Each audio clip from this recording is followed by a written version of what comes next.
अगली सुबह नदी किनारे रामू धोबी अपने दोस्त बिरजू के साथ अरे रामू, आज फिर सबसे पहले आ गया तू। लगता है कपड़े धोने से ज्यादा तुझे नदी से प्यार हो गया है। प्यार तो तब होता है जब ये नदी हमारे दुख में भी धो देती है बिरजू। बस काम करता हूँ ताकि पेट भर सके। अचानक रामू की नजर पानी में बहते हुए संदूक पर पड़ती है।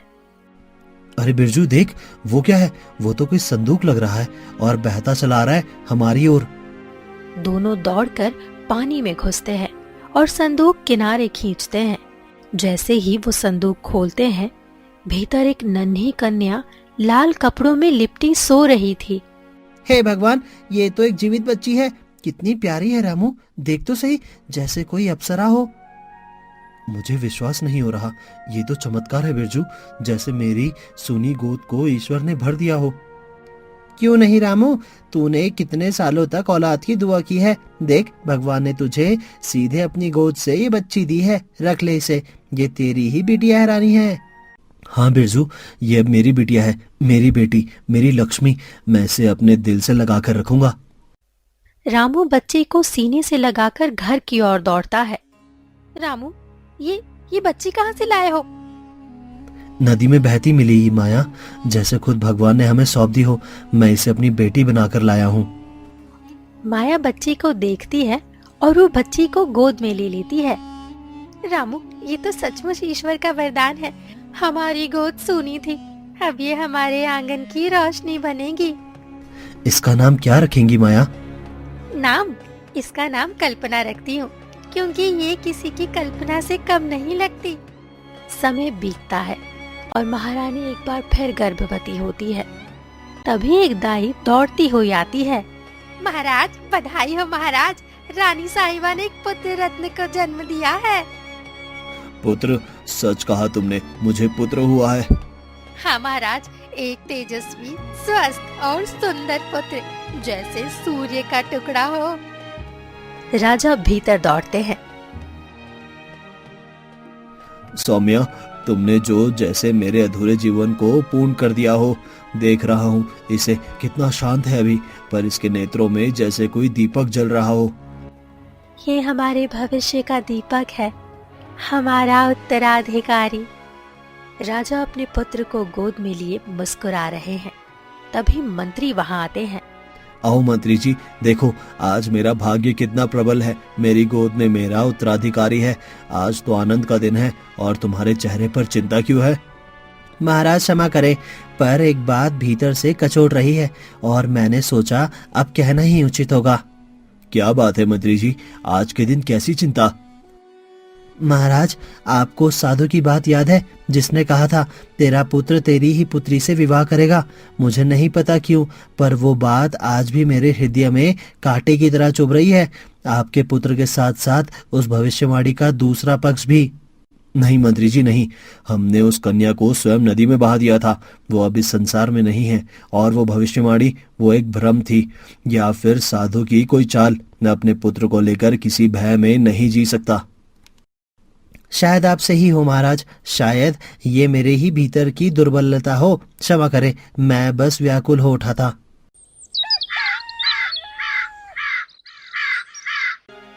समय बीतता है। वर्षों बाद राजकुमार गौरव अब एक युवा, बलशाली और आत्मविश्वासी युवक बन चुके थे। ये हमारे अंतिम निर्णय है। शिल्पकारों को 500 स्वर्ण मुद्राएं मिलेंगी और किले के निर्माण में कोई ढिलाई नहीं होनी चाहिए। गौरव, तुम इस पर निगरानी रखोगे। पिताजी क्षमा करें, पर मैं ये कार्य नहीं करना चाहता। मेरा मन इस प्रकार की निगरानी में नहीं लगता। मैं कोई दरबारी नहीं बनना चाहता, मैं एक योद्धा हूँ। योद्धा बनना क्या केवल तलवार चलाने से होता है? जो अपने पिता के आदेश के अवहेलना कर रहे हो, वो उत्तराधिकारी बनने योग्य नहीं। तो मत बनाइए मुझे उत्तराधिकारी। मैं आपकी हर बात नहीं मान सकता, क्योंकि मैं कोई कठपुतली नहीं हूँ।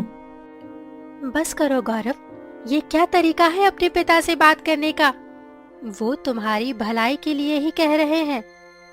अगर मुझे अपनी इच्छा से कुछ भी नहीं करना है, तो क्या मैं केवल सिंहासन का दास बनकर रहूं? नहीं माँ, मैं अब और नहीं रह सकता। तो ठीक है, अगर यही चाहते हो तो जाओ जाओ जंगल में शिकार पर। शायद वहां जाकर तुम्हें समझ आए कि जिद और अहंकार से क्या परिणाम होता है। हाँ, मैं जाऊंगा, अभी अकेले। तुम अकेले नहीं जाओगे, मंत्री जी तुम्हारे साथ जाएंगे।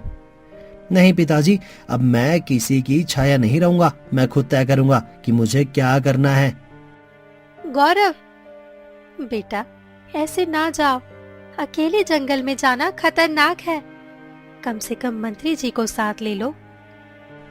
ठीक है माँ, आपकी बात का मान रखता हूँ, मंत्री जी साथ चलेंगे, पर रास्ता मैं तय करूंगा। अगले दिन घोड़े पर सवार होकर राजकुमार गौरव और मंत्री जंगल की ओर निकलते हैं। मंत्री जी आप यहीं रुको, इस झाड़ी के पार मैंने शिकार की हलचल सुनी है, मैं अभी आता हूँ। राजकुमार अकेले मत जाइए, कुछ हो गया तो। डरिए मत, मैं आ जाऊंगा। राजकुमार गौरव झाड़ियों में आगे बढ़ जाते हैं।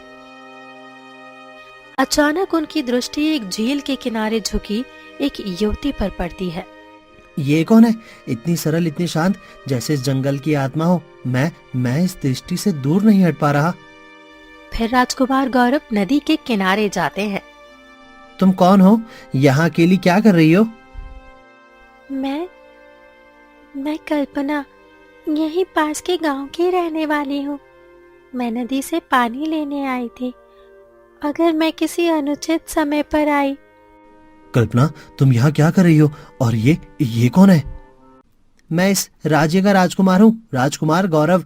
लेकिन आज मैं एक राजकुमार नहीं, सिर्फ एक इंसान की तरह खड़ा हूँ, जो किसी से दिल लगा बैठा है और उस प्रेम को समझना चाहता है। राजकुमार क्षमा करे, मैंने आपको पहचाना नहीं। मेरी आंखों ने ये कभी नहीं सोचा था कि राजमहल का राजकुमार मेरे ऐसे साधारण आदमी के सामने खड़ा होगा। ये तो मेरे लिए सपने जैसा है, मेरी भूल क्षमा करें। कोई बात नहीं, मैं यहाँ किसी औपचारिकता के लिए नहीं आया हूँ। मैं बस जानना चाहता हूँ, ये कन्या क्या आपकी पुत्री है?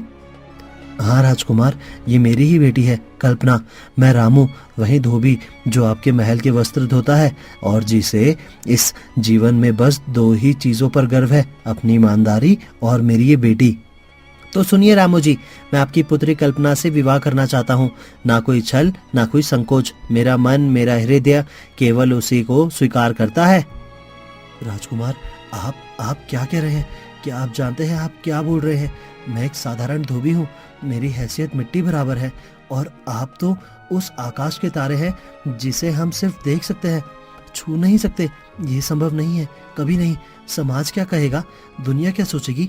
ये विवाह इस तरह कैसे? रामू जी, मैं जानता हूँ ये राह आसान नहीं, पर क्या प्रेम के लिए भी कोई मापदंड तय किए जाते हैं?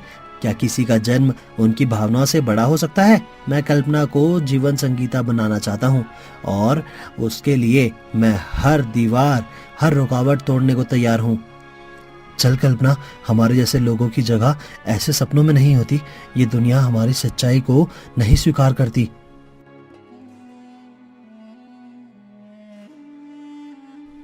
अब कुछ भी हो जाए, मैं तो शादी इसी से करूंगा। इतना कहकर राजकुमार गौरव महल की तरफ निकल पड़ते हैं।